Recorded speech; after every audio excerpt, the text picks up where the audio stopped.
Amigos e amigas que nos acompanham aqui na página Lindomar Gomes e também no canal no YouTube Lindomar Gomes. Logo, essa manhã de domingo gostosa, tomando um café e conversar um pouquinho com vocês sobre as últimas atualidades. A semana foi quente, viu? Semana foi quente. Destaquei aqui 3 pontos para conversarmos. Temos que falar um pouco sobre esse governo de transição do governo federal.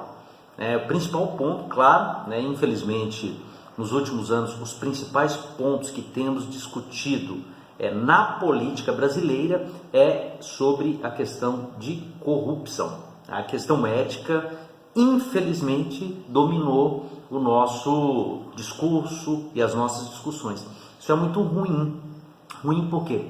Porque eu separei 2 outros pontos para conversarmos logo em seguida, ou daqui a pouquinho, logo em seguida, sobre outros 2 fatos que dominaram o mundo, claro, tem influência conosco no nosso dia a dia.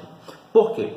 Olha, durante a semana, explodiu o caso da família Bolsonaro como motorista. Olha, eu particularmente sempre defendi que em qualquer caso, quando a pessoa é citada, tem que ter uma investigação, tem que esperar para avançar um pouco mais sobre isso. Agora, o principal ponto que me chamou muita atenção desse caso todo foi a postura do futuro ministro que vai ser o responsável pela articulação política, o Onyx Lorenzoni, ou algumas pessoas chamam de Onyx, que não tem uma estrutura emocional para responder aos repórteres.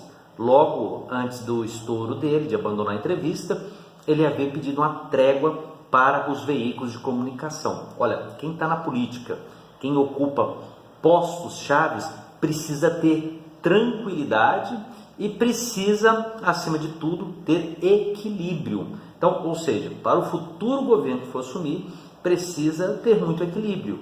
Até porque a postura política que eles adotaram ao longo desses anos foi uma postura muito agressiva. Então agora precisa ter essa ponderação para saber administrar. Mas esse não é o ponto principal, que pelo menos me chamou muita atenção essa semana. Quais foram os outros 2 pontos? O primeiro, as grandes manifestações que estão acontecendo na França. Essas manifestações estão crescendo. O presidente Macron chegou a abrir mão do imposto que havia sido majorado nos combustíveis, logo depois de meados de novembro, ele abriu mão, mesmo assim não conseguiu conter, e no sábado, ou seja, ontem, nós tivemos mais de 125 mil pessoas nas ruas da França manifestando. Mais de 1.000 pessoas foram detidas ou presas, mas isso mostra a insatisfação global com a política, com a gestão, e acima de tudo, que as pessoas não estão tão dispostas assim a pagar mais tributos. Então, ou seja, o governo francês vai ter que ter um equilíbrio muito maior agora para negociar. Até também porque ficou difícil se negociar nessas grandes manifestações, porque eu tenho lido um pouquinho, tentado colher mais informações até para a gente saber ao certo o que é aquilo, mas até agora não existe um rosto, não existe uma liderança, não existem entidades. Essas grandes manifestações aqui no Brasil de 2013, nós sentimos isso, não existia um rosto, não existia aquelas tradicionais entidades, movimentos que puxavam, mas sim de forma espontânea, organização pelas redes sociais, Facebook, WhatsApp, todas essas redes que facilitam muito a comunicação. Nós ainda precisamos estudar muito ainda para entender o mecanismo, realmente, o que é aquele fato principal na França, mas pelas lidas que eu tenho feito, tentado entender um pouco mais, existe uma insatisfação que o estopim dela foi o reajuste do tributo relacionado a combustível, e agora, mesmo recuando, eles não param, continuam as manifestações que começaram com o que eles chamam lá de coletes amarelos, que são motoristas e isso agora passou para universitários, para estudantes, e parte da classe média aderiu lá, e está forte. E o terceiro e último ponto a conversar com vocês, esse ponto me chama muita atenção. Por quê? Porque no Brasil, gente, nós historicamente, eu digo e repito, historicamente nós priorizamos as nossas explorações no Brasil de matéria-prima. Assim aconteceu com o ouro em Minas Gerais, assim continua acontecendo com o minério em Minas Gerais, assim continua com a produção primária de agricultura, e já vi muitos representantes, inclusive o atual presidente da República, defender e falar que a principal exportação, o principal produto do Brasil tem que ser o agrícola. Precisamos produzir, precisamos alimentar não só o nosso povo brasileiro, mas alimentar o mundo. Só que, gente, esse avanço da população hoje não tem como falarmos de agricultura sem falar de novas tecnologias. É impossível. Nós vamos vender o produto para eles primário e vamos comprar, ou seja, pagar mais caro para a tecnologia para produzir a nossa agricultura. E nós não avançamos na tecnologia. O Brasil, nós estamos atrasados. Para que o Lindomar está falando isso? Estou falando isso porque essa semana a vice-presidente de uma grande empresa, Huawei, poucos aqui no Brasil acho que a gente conhecia, né? Tinha um time da Argentina que tinha essa propaganda na época que eu estava assistindo um jogo da Libertadores. Eu fui pesquisar, o que é essa tal de Huawei? Aí fui ver, é a segunda maior do mundo na produção da tecnologia 5G, é chinesa.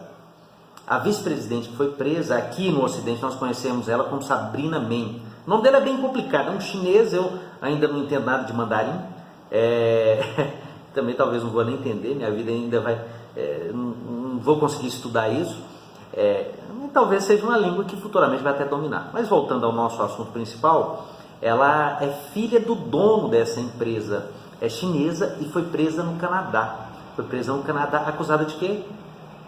Acusada pelos Estados Unidos, dessa empresa Huawei, que é chinesa, ter uma relação com o Irã. Estava fornecendo para eles elementos que poderia facilitar ou ajudar na produção do que os Estados Unidos sempre acusaram o Irã, de tentar fazer a bomba atômica.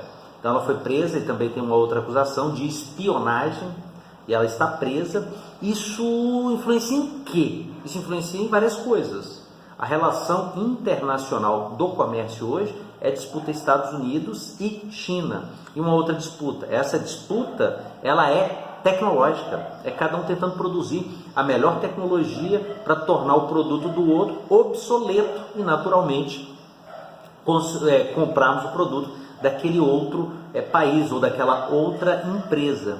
Olha, gente, infelizmente nós estamos fora dessa disputa. Essa disputa nós estamos fora, porque nós perdemos o nosso tempo, essa é a minha opinião, perdemos o nosso tempo no nosso país, não avançamos em tecnologias. Qual celular, né? Eu estou falando, está sendo gravado aqui agora, é de um celular, e eu estou colocando ele daqui a pouco na rede por meio de um celular. Com qual tecnologia? Com outra tecnologia, que é a internet. Vocês vão me acompanhar aí. Nós estamos extremamente atrasados nesse ponto de vista. E eu não vejo esse debate, essa discussão. Se o Brasil pensa em futuro, não estou nem falando de potência, não estou falando de potência, não. Isso aí já é sonhar alto demais. Potência hoje é Estados Unidos e China. E perifericamente alguns países europeus, o Japão dando uma beliscada ali ainda também. Mas nós nós estamos atrasadíssimos na tecnologia. Então, para fechar essa conversa nossa, precisamos acompanhar o desdobramento do que vai acontecer nesta prisão, porque a China não vai deixar barato, vai virar uma guerra de países. Não estou falando guerra, essa guerra que nós nos acostumamos, não. Guerra hoje é diferente, gente. Guerra hoje é embargo, guerra hoje é protecionismo. A guerra hoje, ela é, vamos chamar de psicológica, financeira, tecnológica. É de comprar opiniões, de informação também, de comunicação. Então, ou seja, para fechar o resumo dessa conversa nossa da semana, fechando a semana com esse problema, ou escândalo, ou o que cada um quiser dizer, sobre essa relação do próximo presidente da República. E esses dois fatos, né? Na França, essas manifestações que estão crescendo, mesmo em cima do recuo do governo francês, do presidente Macron, e essa da prisão da vice-presidente da Huawei, ou da forma que você quiser, começa com HU, tá? Essa prisão que ainda vai ter um desdobramento muito grande, principalmente nessa disputa Estados Unidos e China. Temos que ficar atentos a ela, porque isso também nos influencia, até porque são grandes parceiros comerciais do Brasil. Um abraço, bom domingo a todas e a todos vocês.